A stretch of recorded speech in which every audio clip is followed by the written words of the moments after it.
all of the communities where these take place. Are you? And the economic benefits, are they more in terms of increasing land value nearby, or is it the bigger issue of it brings reputation to our city and therefore that's exciting? It's actually both. Now, obviously, we have some unique economic challenges here in Detroit and Southeast Michigan that have mitigated some of the property value issues that you've just described. But that aside, studies have shown that properties relatively proximate to greenways that have been in place for a couple of years actually are commanding a higher resale value.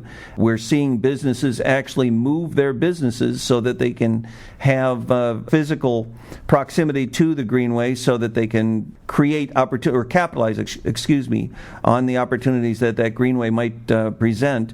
And back to the health issue, one of the more interesting anecdotal stories was in a community south of Detroit.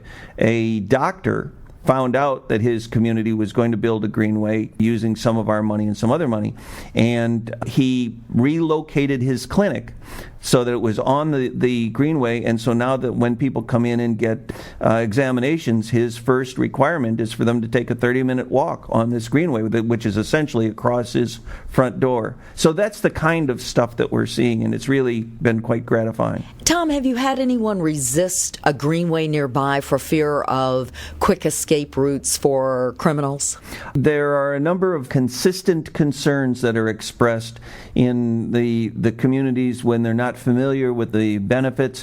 One of them being the intrusion of a greenway and the concern about privacy. So, as you've just suggested, the possibility that it might introduce a new element to the community that might not be appropriate for the community.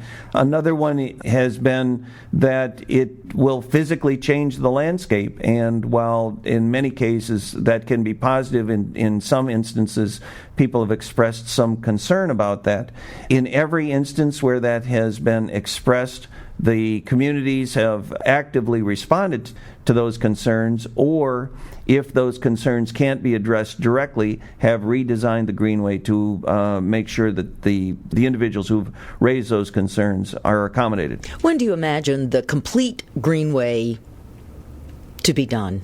Well, that's a funny question, Carol, because we don't envision that it will ever be done. It has always been our intent that the greenway system will be a constantly evolving and constantly growing system.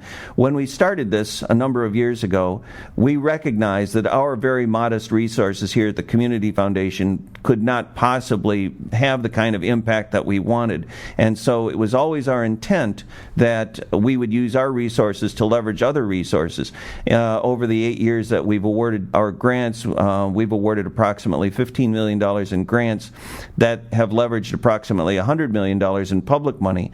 I mention that in the context of your question because as the main spines of the greenway are being developed, we're seeing that the communities that are relatively close but don't have part of those corridors passing through them want to be part of the system. And so you're now starting to see these offshoots, and so we're working with those communities to help them identify resources so that they can be connected to the system. So the long and the short of it is, we envision that this system will always be in operation, and it will always be a program of the Community Foundation. In fact, we actually raised money for an endowment to ensure that the GreenWays Initiative will always exist here at the Community Foundation. Tom, thanks so much for being our guest on Smart City. Carol, it's been a pleasure talking to you. Thank you for your time.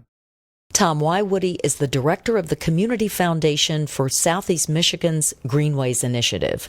His interview was engineered by Lumumba Rentals.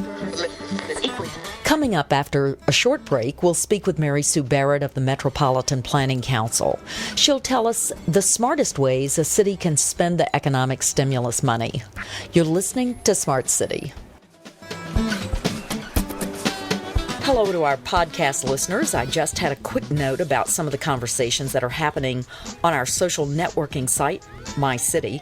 Our listeners are continuing to talk about the topics we bring up on the show, from rent control to mass transit, from your favorite online urbanism tools to why you choose to live in the city in the first place. My City is a place where people who love cities can meet and chat and get great new ideas. Please join us. Send an email to our producer, Scotty Iseri, at scotty@smartcityradio.com. He'll get you all set up. And now